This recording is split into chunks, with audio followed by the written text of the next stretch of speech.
is always an audit trail of election materials as they are moved from the head office through the regions to the districts and to the polling stations.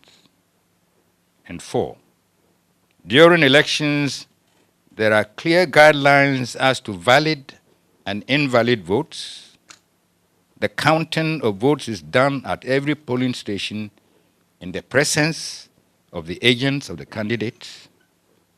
The results are certified by the presiding officer as well as the agents of the candidates, each of whom gets a copy of the certified results. And then the results are publicly declared at the polling station. So, moderator, in a meaningful sense, that is the end of the election. Because from then on, what happens is simply adding up the votes obtained by each candidate in all the polling stations in the respective constituency. Any mistake or wrongdoing committed in the vote collation process are detectable and correctable. That is why the Commission has said time and again that under our electoral system, elections are won or lost at the polling stations and not in the Commission's offices. And I think the political parties now believe it, judging from the way they are trying to organize themselves at the polling station level. Again, it is possible for a well-organized party to know from the polling station results of the agents how it is faring not long after the close of the poll. However, the incipient practice of political parties announcing winners ahead of the returning officer is to be discouraged to avoid unnecessary tension and possible chaos. The third task for the Electoral Commission is to educate the people well. In this effort, the Electoral Commission distinguishes between voter education and electoral education. Every voter needs voter education, every voter. So the content is the same for all.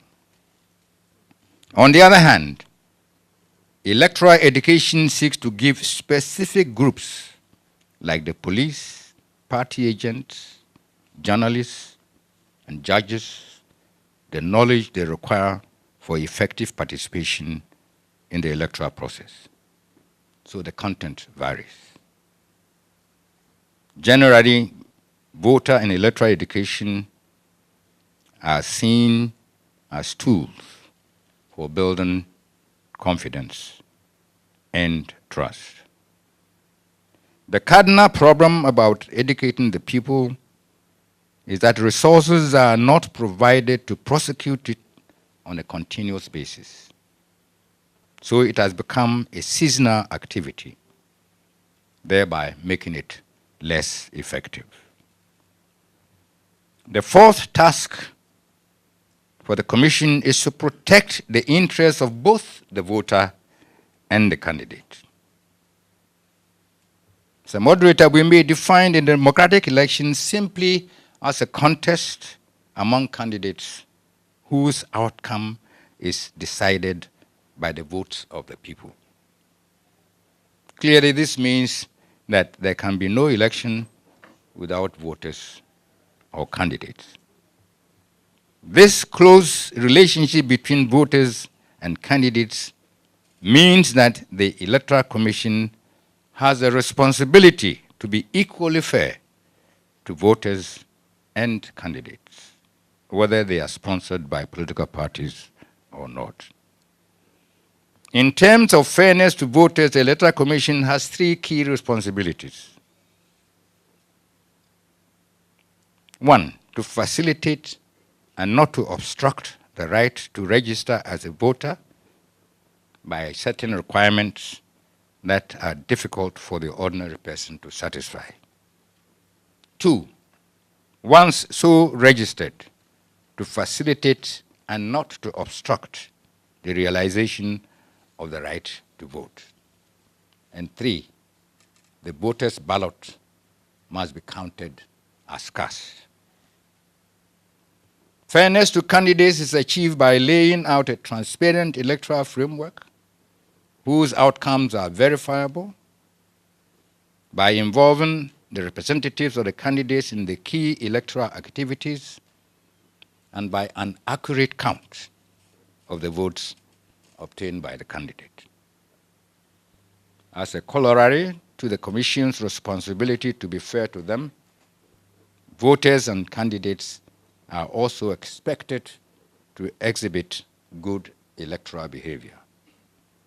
At minimum, each voter should cast only one vote at an election and must allow other voters freely to do the same.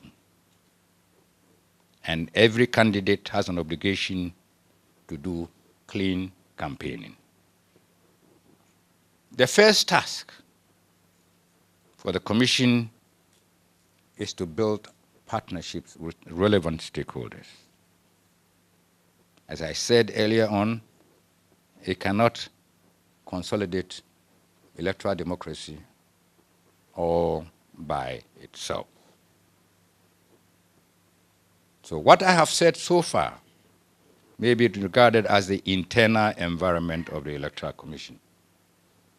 So, moderator, I wish now to turn to the contributions that other institutions and organizations could make towards institutionalizing electoral democracy. It has rightly been said that no matter how well an electoral commission does its work, unless the external environment is right, conducting free and fair elections might be like dipping a piece of white cloth in murky water and hoping that it would not be stained.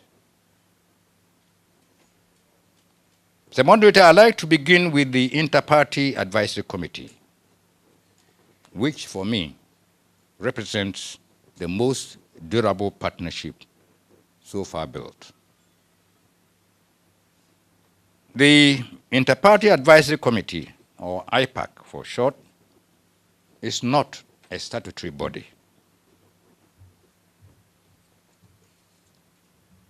Okay. It was set up in 1994 by the Electoral Commission to, so that it could have regular interactions with the political parties.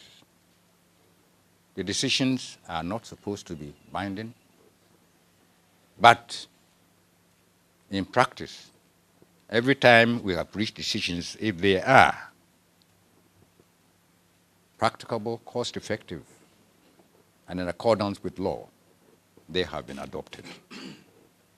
As a result, several changes to the electoral system have been made on the basis of discussions at the IPAC. The Commission has tried to build partnerships with other relevant stakeholders, I put at the police, civil society organizations, and the judiciary, and the media. And even though I have only a few minutes, I would like to speak to the partnership with the media. In my view, of all the partnerships that the Electoral Commission has tried to build in support of electoral democracy, that with the media has been the most disappointing. In spite of the efforts of the Media Commission and the Ghana Journalists Association, with a few exceptions, the quality of electoral reporting and political discourse generally remains poor indeed. Perhaps this is not surprising in a landscape littered with partisan political and media establishments. But what this means is that genuine media has not taken deep roots in Ghana. Thus, by and large, the media has so far missed the opportunity to be a public educator and a guardian of democracy. And I dare say that this undesirable state of affairs is likely to be accentuated in the social media. Well, I'm happy that I have only 3 minutes, because as a past member of the Electoral Commission, I feel very reluctant to do an appraisal of his performance over the years. But let me say that I hope I have not created the impression that everything is okay with our electoral environment. There are several aspects of our electoral environment and practice that require serious attention. Let me indicate some of them in summary fashion. The playing field for our political parties is far from level, due mainly to two factors: the long-standing abuse of incumbency and the lack of some form of public funding for political parties. Election campaigns have not been clean. They have not been devoid of insults, character assassination, intimidation, and violence. For a long time now, efforts to make it possible for Ghanaians abroad to vote in our elections have not materialized. Contrary to law, political party sponsorship of candidates at the district level elections is an open secret. A way to address this might be to open the election to political party competition on a proportional representation basis. We must also take note of some factors that could affect the temperature of our elections. I think ways must be found to restrict the role of money in elections. It is now common knowledge all over the world that unbridled use of money in elections makes it possible for money bags, irrespective of the sources of their money, to hijack the electoral process to the detriment of genuine electoral competition. Again, it is becoming the norm for our politicians to make many promises in their election campaigns. As we know, promises can easily become millstones around a politician's neck. Finally, the rise of vigilantism in the political landscape is not a healthy development for the conduct of free and fair elections, nor for the politicians themselves. Maintaining peace and order and protecting citizens is the work of the police. Now, the coordinator, let me conclude by saying that there is much more to democratic governance than electoral democracy. The fact that the Electoral Commission has been able to deliver democratic elections over a considerable period of time is not to be taken to mean that democratic governance has arrived. However, there can be no doubt at all that a democratic election is critical to democratic governance because it is the only legitimate door to democratic leadership. Thank you.